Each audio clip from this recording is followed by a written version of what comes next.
निश्चितच प्रत्येक कार्यकर्त्याला किंवा प्रत्येक नागरिकाला वाटतं की तो आता मी जर म्हटलं की मी एक साधा कार्यकर्ता आहे, नगरसेवक असतो तर नगरसेवकाला वाटतं महापौर झालं पाहिजे, महापौराला वाटतं आमदार झालं पाहिजे, आमदाराला वाटतं खासदार झालं पाहिजे.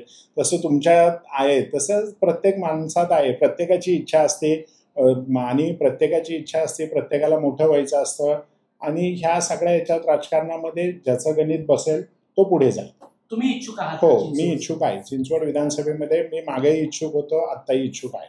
हो, निश्चितच ही जागा महायुती म्हणून जर आम्ही सगळे एकत्र लढलं तर ज्या पद्धतीने लोकसभेला महायुतीच्या जागेचं वाटप झालं त्याच पद्धतीने विधानसभेला होईल. ज्याच्या त्याला जागा मिळतील, ज्या ठिकाणी ज्या पक्षाचे आमदार आहेत त्या पक्षाला ती जागा निश्चितच राहणार आहे. अशा पद्धतीने चिंचवड आणि भोसरी ह्या दोन्ही पण ह्या भारतीय जनता पार्टीलाच राहतील. आणि राहिला प्रश्न पिंपरीचा, तर पिंपरीसाठी आम्ही मागणी करतोच आहे की मागच्या वेळेस पण आम्हाला महायुतीच्या उमेदवाराला जास्त मतं पडली होती. आत्ताही आम्ही महायुतीच्या उमेदवाराला जवळपास 15,000चं लीड तिथनं घेऊन दिलेलं आहे. तर यावेळेसही आम्ही पिंपरीची मागणी करू. महायुतीचा मी धर्म पाळणार आहे. भाजप जो आदेश देतील, जे ज्येष्ठ नेते आदेश देतील त्या आदेशाचं मी नक्कीच पालन करणार आहे. मागणी करत आहे, पण मला वाटतं आमचे पक्षाचे जे ज्येष्ठ नेते आहेत ते नक्कीच आमचा जो भाजपचा जे साहेबांचं योगदान बघता माझं योगदान बघता निश्चितच हा भाजपलाच वोट सुटणारा आहे चिंचवड विधानसभा आणि नक्कीच भाजपच्याच उमेदवाराला तिकीट भेटणार आहे. माझा हा ठामपणे अगदी आत्मविश्वास आहे की नक्कीच भाजपचा उमेदवार हा निवडून येणार आहे आणि चांगल्या मतांनी निवडून येणार आहे, हा मला अगदी विश्वास आहे. येणारा काळच ठरवेल ना. जे भाजपचे ज्येष्ठ नेते ज्याला तिकीट देतील त्याचा आम्ही प्रचार करू.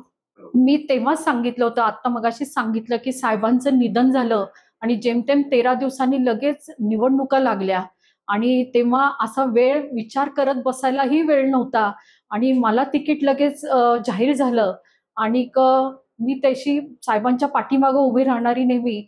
मला साहेबांच्या ह्याच्यामुळे गुडविलमुळे मला तिकीट भेटलं आणि मला लगेच उभं राहिलं आणि आमचं सगळं घरातली प्रत्येक व्यक्ती आणि माझ्या आता तुम्ही म्हणता शंकर शेठ पासून माझ्या मुलीपर्यंत सगळेजण कामाला लागले होते आणि प्रत्येकाने प्रचार केला आणि मी चांगल्या 36,000च्या लीडनी परत एकदा निवडून आले.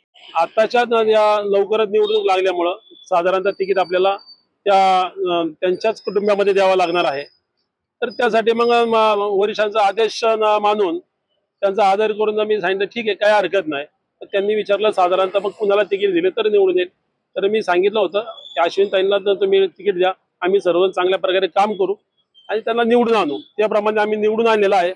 पाठीमागच्या 2017च्या निवडणुकीत सुद्धा मी पॅनल पूर्णपणे निवडून आणलेला आहे.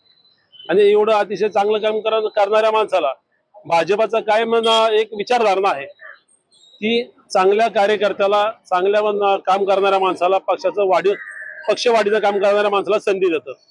उदाहरण जर द्यायचं म्हणलं तर आपले अमर साबळे असतील, उमाताई असतील, सदाशिव खाडे असेल, यांनी पक्षाचं निष्ठावंत राहिले, पक्षांना त्यांनी संधी दिलेली आहे, पक्षाने त्यांना काम करायची संधी दिली. तसं मी एक प्रामाणिक कार्यकर्ता, निष्ठावंत कार्यकर्ता आहे आणि मला पक्षाचा 100% विश्वास आहे. काम करणाऱ्या माणसाला 100% ते संधी दिली आणि यामुळे आताच्या निवडणुकीमध्ये ज्या पोटनिवडणुकीला जी पक्षांचा वरिष्ठांचा आदर राखला होता तोच आदर त्या मानाने त्यांनी मला ती उमेदवारी देतील असा मला 100% विश्वास आहे.